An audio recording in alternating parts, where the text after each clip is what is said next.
Hello. Everyone loves money, but if you really like to keep track of your money and pay bills and balance your checkbook, then an accounts payable job might be for you. And the perk of it is it's someone else's money, not your own personal money. Now, the definition of accounts payable is everything that is purchased in order to operate a business.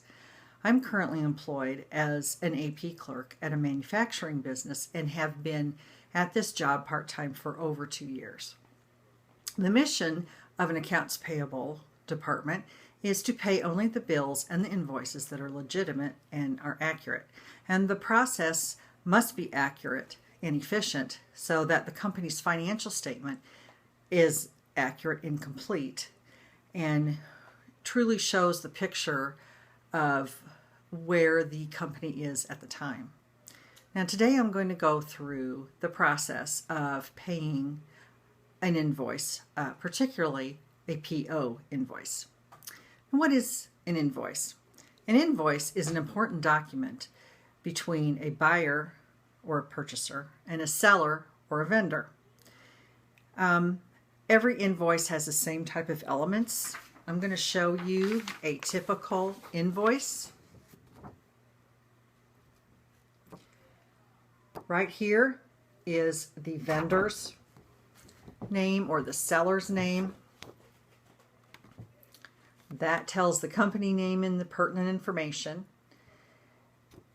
This is the invoice that goes to the buyer, and they're the ones who bought and who ordered the goods.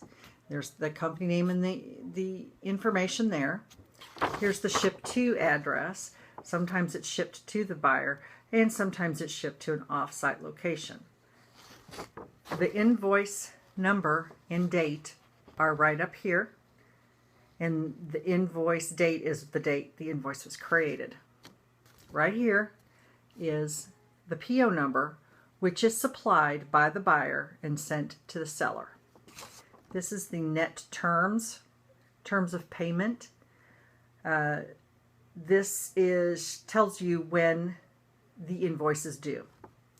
This is the quantity of the items that you want to order. This is the description. Sometimes has a part number and a short description by it. This is the unit price per one unit of the item. This is the total, which is the unit price times the quantity of the item.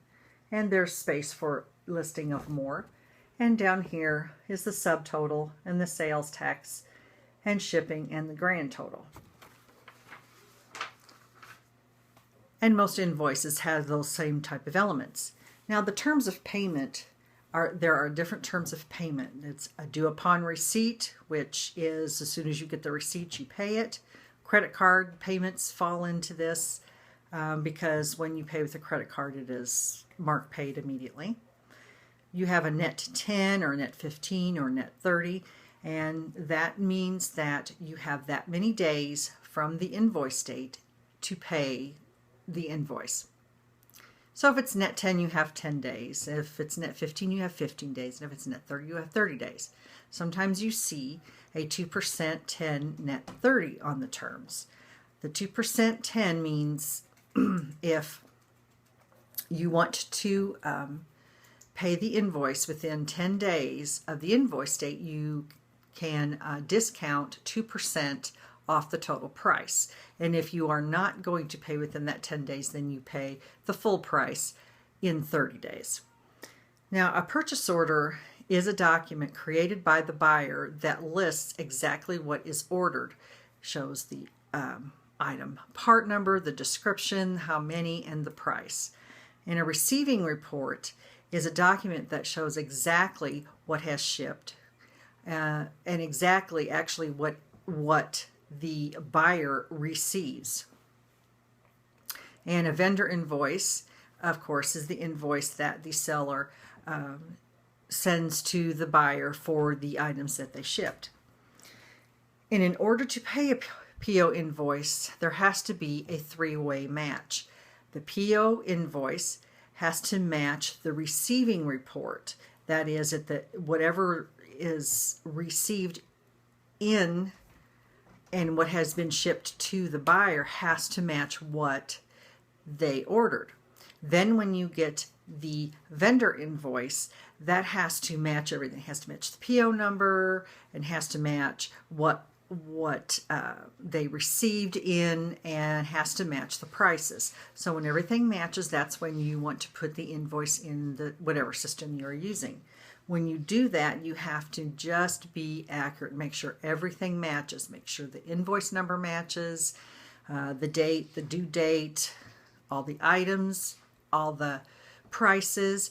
The invoice number is very important to make sure you get that correct, because if you have a question about it, you can call the vendor and give them the invoice number, and they can bring that up quickly on their system so that they can answer any of your questions.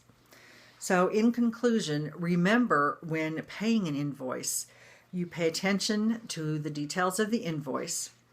You don't pay for anything you did not receive, and you only pay for legitimate amounts. This is the job of the Accounts Payable Department, and today I showed you the basic process of paying a PO invoice.